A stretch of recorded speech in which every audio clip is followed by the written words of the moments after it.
منظر الكسار أو أمير ماربيلا كان أخطر تاجر مخدرات وأسلحة عربي. دوخ مخابرات أمريكا وإسرائيل وإسبانيا، حتى الانتربول ما نجمتش تشدو. كان اسمه مذكور في برشا قضايا عالمية وقضايا كبيرة برشا وأثارت الجدل العام. السلام عليكم الناس الكل ومرحبا بكم في فيديو جديد. ان شاء الله الناس الكل تكونوا في افضل الاحوال ولاباس عليكم. قبل كل شيء تنساوش باش تخليوا لايك واشتراك. فيديو اليوم باش نحكيو على منظر الكسار اللي هو اخطر تاجر مخدرات واسلحه عربي وكان من اصول سوريه. منظر الكسار تولد عام 1945 في مدينه النبك السوريه، وكان من عائله ميسوره الحال، يعني فوق المتوسطة بشوية، خاطر كان بوه محامي ودبلوماسي وخدم زادة في كندا والهند كسفير.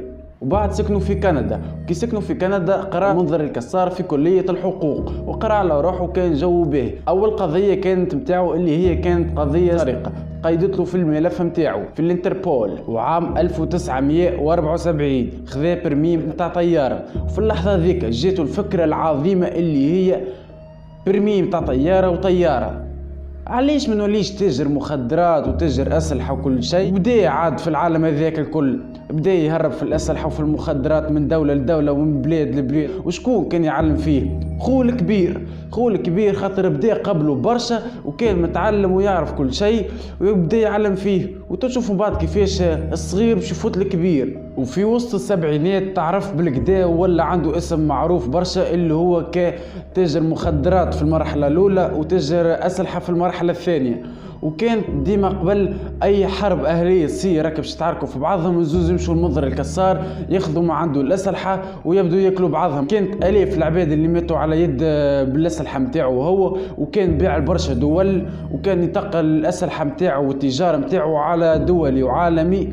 وكان عنده اسم معروف برشا وعنده علاقات كبيره مع سياسيين ورؤساء ومعروفين برشا، وكان يستخدم برشا جوازات سفر وبرشا اسماء زاده مستعار، وكان يبدل في ملامح وجهه برشا باش ما يعرفوش. وهكا الشيء هذا الكل اللي خلى برا ثماش اثباتات تثبت عليه هكا باش يتشد ويدخلوه الحبس. لكن بقت الانتربول تتبع فيه ديما من بعيد لبعيد. ورغم ذاك الكل كل ما يجي دليل مثال ضده هكا اللي هو باش يبيع ولا يتاجر ولا حاجه تلقى ما يلقاش الدليل ذاك يختفي. عباره بابلو اسكوبار العرب كيف هكاك بالضبط. بعد ما عمل اسم كبير برشا في بريطانيا وعمل علاقات وعمل امبراطوريه كامله مبنيه على المعارف وبرشا خدمات هكا يخدم فيها وكل شيء، قررت الحكومة البريطانية انها طردته من الدولة.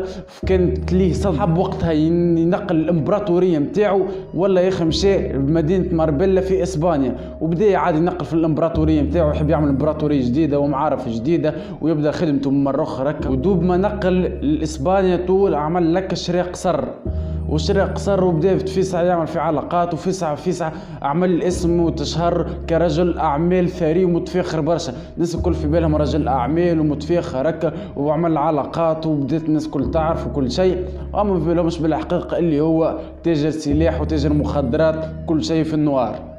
وعام 1985 بدات الصحافة تحكي عليه، قالت اللي هو رجل أعمال سوري وتاجر في غضون وقت قصير برشا عمل اسمه ولا من أثر الأثرياء في مدينة ماربيلا في إسبانيا. وفي العام نفسه كانت الأعمال اللي في النوار كلها في الأعمال السرية تمشي، حيث اتهموه قالوا خاطر في سفينة أكيلور وكان هو باع لهم السلاح الكل. وفي العملية ذيك كانت قضية من أكبر القضايا اللي حكى عليها الإعلام، وكانت قضية معروفة برشا ومات فيها رجل أمريكي.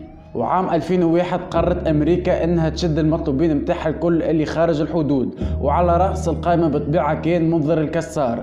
وقررت تبعث له شخص اللي هو عميل فلسطيني عمره 69 عام وحب يعمل معاه مقابلة. وبعد عدة محاولات صحيح نجح وكل شيء وتقابل معاه ورمى عليه الصحبة ولا صاحبه.